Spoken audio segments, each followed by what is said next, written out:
a cell is able to live and perform all functions because of this organelles. जो cell होती है वो सारा काम परफॉर्म करती है किसके कारण? ऑर्गेनेलिस के कारण, ठीक है। This organelles together constitute the basic unit called the cell. और जो ये ऑर्गेनेलिस है ना वो कैसे मिले होते हैं? सेल मिल के क्या बनाते हैं? ऑर्गेनेलिस बनाते हैं, ठीक है। It is interesting that all the cells are found to have the same organelles. ये बहुत इंटरेस्टिंग बात है कि जो सेल्स है ना हमें मतलब मिलते हैं with the same organelles, same organelles से मिलते हैं, ठीक है। No matter what is the function is और the organism they are found in. ये कोई मतलब ये मैटर नहीं करता कि जो हमारा मैटर है वो कौन सा फंक्शन परफॉर्म कर रहा है या उसके अंदर किस तरह के ऑर्गेनिजम्स हैं, ठीक है। What is the cell made up of and what is the structural organisation of a cell. We said above that the cells have special component called the organelles। हमने ऊपर देखा कि सेल के पास क्या स्पेशल कंपोनेंट होता है, कौन सा? ऑर्गेनेलिस का, ठीक है। How is the cell organise? Cell कैसे ऑर्गेनाइज करते हैं? If we study a cell under microscope, अगर हम किसी भी सेल के बारे में अंडर माइक्रोस्कोप स्टडी करते हैं, we will come across 3 feature in almost. हम 3 फीचर्स हमें मिलते हैं ऑलमोस्ट। कौन कौन से? प्लाज्मा मेम्ब्रेन मिलता है, न्यूक्लियस मिलता है एंड साइटोप्लाज्म मिलता है। All activities inside the cell and the interaction of a cell with environment are possible due to this feature। सभी एक्टिविटीज़ जो सेल के अंदर होती है, इंट्रैक्शन होती है सेल की इन्वायरमेंट के साथ, ये सारे काम किसके कारण होते हैं? इन 3 फीचर के कारण, प्लाज्मा मेम्ब्रेन, न्यूक्लियस और साइटोप्लाज्म के कारण। लेट अस सी हाउ, देखते हैं कैसे। फर्स्ट पढ़ रहे हैं हम प्लाज्मा मेम्ब्रेन और सेल मेम्ब्रेन, इसको सेल मेम्ब्रेन भी बोलते हैं। This is the outer most covering of a cell. Cell को जो आउटर मोस्ट पार्ट कर मतलब कि ये कोई सेल है, इसका जो आउटर लेयर है ना ये क्या होती है? प्लाज्मा मेम्ब्रेन, ठीक है। That separate the component of a cell from its external environment. जो क्या है सेल को इसके बाहर वाले और अंदर वाले कंपोनेंट को अलग अलग करती है, ठीक है। वो क्या होती है? Plasma membrane. The plasma membrane allow और permit the entry and exit some material in and out the cell. Plasma membrane एक ऐसी मेम्ब्रेन है जो कुछ एक पार्टिकल्स को बाहर से अंदर या कुछ एक को अंदर से बाहर लाने में हेल्प करती है, ठीक है। It also prevents movement of some other materials, और ये कुछ और मूवमेंट्स भी करती हैं, ठीक है। The cell membrane therefore is called the selective permeable membrane. ये क्या जो प्लाज्मा मेम्ब्रेन है कुछ एक चीज़ों को मूव करने में हेल्प करती है कि कुछ एक बाहर से अंदर आएंगी, कुछ एक बाहर से अंदर जाएंगी। इसका मतलब है कि ये कुछ एक को करती है, मतलब ये क्या सिलेक्टिव है थोड़ी सी कि सिलेक्ट, इसके कारण ये कुछ एक चीज़ें सिलेक्ट करती है कि कौन सी अंदर जाएगी या कौन सी बाहर, तो इसलिए उसका नाम रख दिया सिलेक्टिविटी परमेबल मेम्ब्रेन, ठीक है। How does the movement of a substance take place into the cell. जो मूवमेंट है सब्सटेंस की वो सेल के अंदर कैसे होती है? How do substance move out of the cell. Cell से बाहर कैसे आते हैं substance? Some example like carbon dioxide, oxygen can move across the cell by the process called diffusion. बहुत सारे सेल्स में क्या है कार्बन डाइऑक्साइड और ऑक्सीजन मूव करते हैं, किस प्रोसेस के कारण? डिफ्यूजन के कारण, ठीक है। We have study the process of diffusion in earlier chapters. हमने डिफ्यूज़न पढ़ा हुआ है पिछले चैप्टर्स में।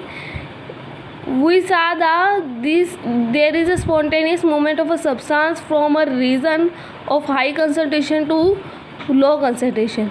डिफ्यूज़न में क्या होता है कि स्पॉन्टेनियस मूवमेंट होती है, लगातार मूवमेंट होती है, कहाँ से कहाँ? High to high concentration to low concentration, ठीक है।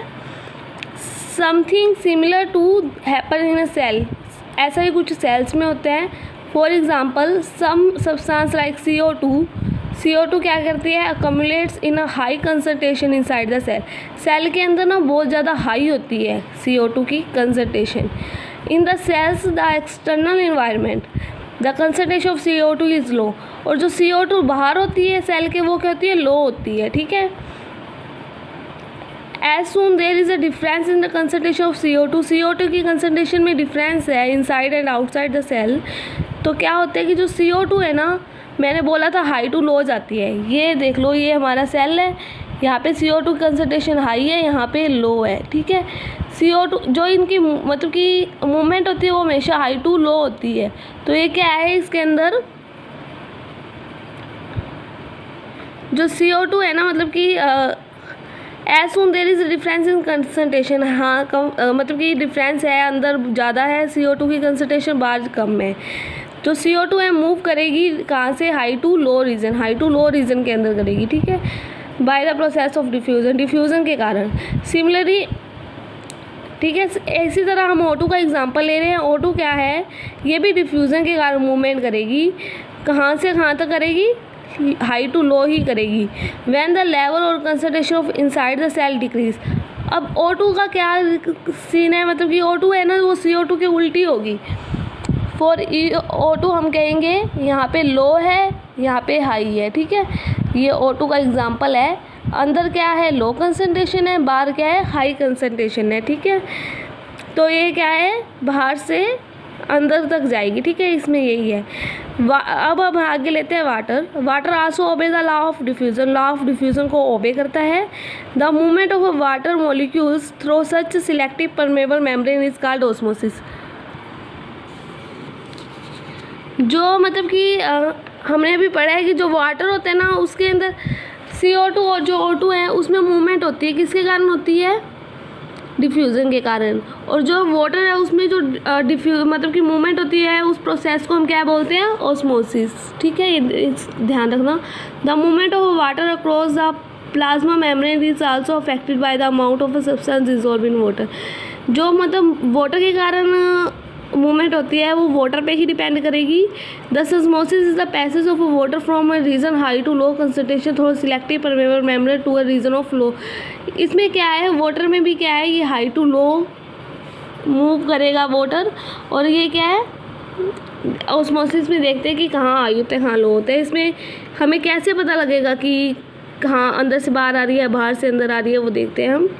What happen if the animal cell or the plant cell into a solution of sugar, salt or water। अगर कोई भी मतलब कि एनिमल सेल है या प्लांट सेल है, अगर हम उसे सोल्यूशन में डालें वाटर के अंदर तो क्या होता है। तो ये तीन चीज़ें होंगी, हैपन होंगी, देखते हैं कौन सी। If the medium surrounding the cell has a higher concentration than the cell. अगर हमारे पास सराउंडिंग में मतलब बाहर ज़्यादा कंसनट्रेशन है वाटर की, meaning that the outside solution is very diluted, मतलब ज़्यादा कंसनट्रेशन है, तो जो वाटर है ना वो सेल है ना वो वाटर को गेन कर लेगा बाय ऑस्मोसिस। ये हमारा सेल है, यहाँ पे वाटर की हाई कंसनट्रेशन है, यहाँ पे वाटर की लो कंसनट्रेशन है। तो जो सेल है ना वो वाटर को गेन कर लेगा और ये क्या है, इसका साइज़ कैसा हो जाएगा, ऐसा हो जाएगा सेल का, ठीक है। वो कहते हैं कि वो सेल है वो गेन कर लेगा वाटर को ऑस्मोसिस प्रोसेस के कारण। जिसको आर सोल्यूशन, हमें एक सोल्यूशन मिल जाएगा, उसे क्या बोलेंगे, hypotonic solution. Water molecule are free to pass across the membrane in a both direction, ठीक है, वाटर फ्री टू मूव होता है दोनों डायरेक्शंस में। But more water will come the cell then it will leave. लेकिन जहाँ पानी ज़्यादा होता है वो क्या है, लो की तरफ जा देता है, ठीक है। ये मतलब जो सेल है उसने वाटर गेन कर लिया, वो मोटा हो गया, मतलब क्या है उसके अंदर, क्या बोलेंगे इसको कि क्या हो गया, स्वेल हो गया, मतलब कि मोटा हो गया, ठीक है। Then the net result of the enters the cell is swell up हो गया, ठीक है।